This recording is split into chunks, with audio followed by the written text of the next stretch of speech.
Hi and welcome. My name is Danikae Doetsch, and today we're going to be talking about communication, specifically nonverbal communication.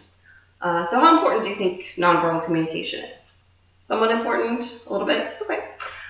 Peter Drucker, an Austrian-born American management consultant, educator, and author, philosopher, says, quote, "The most important thing in communication is hearing what isn't said." So basically he's describing the other part of communication, which is the nonverbal part. So what is nonverbal communication to you? Nonverbal communication is basically the shared signals between two or more people that are engaged in the act of communication. It can be standalone, or it can be in addition to verbal communication. Today I will define and explain 5 different types of nonverbal communication, which include the categories of kinesics, haptics, proxemics, chronemics, and paralanguage. Okay. So the first one is kinesics, and that is essentially your body language. It's the interpretation of your body position, your movement, and your facial expressions.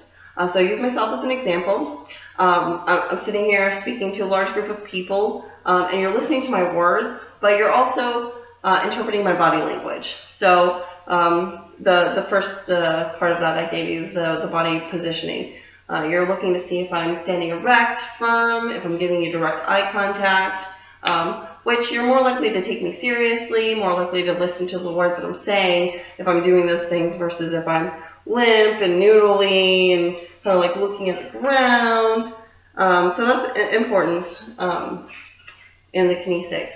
Also your motion. Are my motions forced and rigid, or are they more graceful and free-flowing, more natural? And then also your facial expressions. They can be your eyes, your eyebrows, your forehead. Am I smiling? Am I frowning? Those all kind of project emotion into the words that you're saying or what you're thinking. Closely related to kinesics is the nonverbal communication of actual touch, which is known as haptics. Haptics is one of the 5 senses. It actually translates from Greek to eye touch, which should not be confused with the Apple eye touch. It can communicate different things. It's a gender thing. It can be a cultural thing. Men tend to use touch to convey dominance or control or power over the person they're communicating with, versus women that are more likely to use touch as kind of a form of embrace, to show fondness and intimacy. It's also a gender, or cultural thing, because you'll notice different haptics in different regions. Like in Spain, men are more likely to embrace each other, versus American men that are more likely to handshake or give a pat on the back or something like that. Almost an exact opposite to that, to haptics, is our next topic, which is focusing on space, or proxemics. So proxemics is 2 parts as well. It's your space in relation to who you're communicating with. For example, if I'm speaking to somebody that I'm just an acquaintance with or that I don't know very well, I'm going to kind of keep them a little bit further away out of my personal bubble, that we like to call it. So I'm going to talk to them kind of at more of a distance than I would a friend or somebody that I know very well. And then even more so with somebody that I'm intimate with, I'm going to let them in my personal bubble. And then space can also be a very literal thing. It can show and communicate status, such as the executive with the corner office is 3 times bigger than my cubicle. That conveys status, that they're more important, or that their job function is higher level than mine. And then this also goes with homes. It can be a cultural thing. People, especially Americans, tend to like bigger homes, and they have smaller family units that are usually just husband, wife, children, and then their dogs are 0.5. versus a lot of Asian cultures, which are more condensed. They have more generations living with them, and that's kind of their cultural norm as far as haptics go. With space comes time, like the final frontier in Star Trek. So proxemics is to space what chronemics is to time. Chronemics is the interpretation of time and how we use it. So we've all heard that term, time is money. Americans tend to value time a lot more than a lot of other cultures, such as Spain and Mexico. They actually kind of shut down midday for a siesta, which would not be possible here in the United States because we just want to go, go, go, and we don't have that luxury.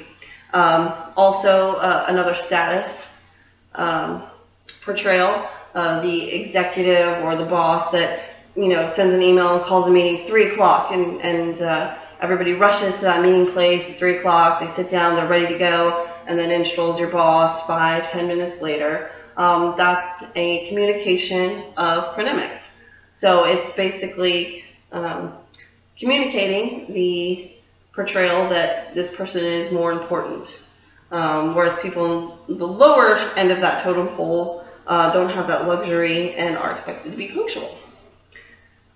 Now that we've defined and the list of completely nonverbal communication, like chronemics, the last type, I would like to discuss with you is somewhat a hybrid of verbal and nonverbal communication. As sounds are portrayed, but actual words are not used. So that's called paralanguage. So paralanguage is a type of verbal communication that does not use words, but instead vocal cues. So this could be two different things.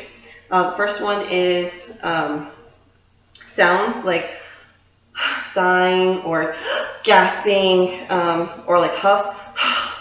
Those all kind of portray emotions and information in a nonverbal way.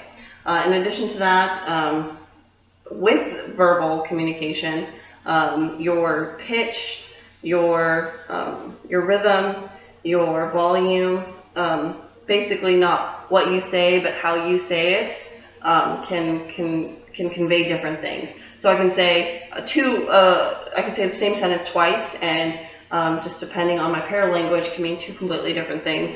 Like one, my dog ran into the road, like I'm saying it like it's funny, like I found it amusing, versus, oh my gosh, my dog just ran into the road, where I'm conveying that I'm upset or that I'm frightened or that it's not making me happy. So same sentence, different context that's put on it based on paralanguage. So paralanguage is essentially breathes meaning into the words that we speak.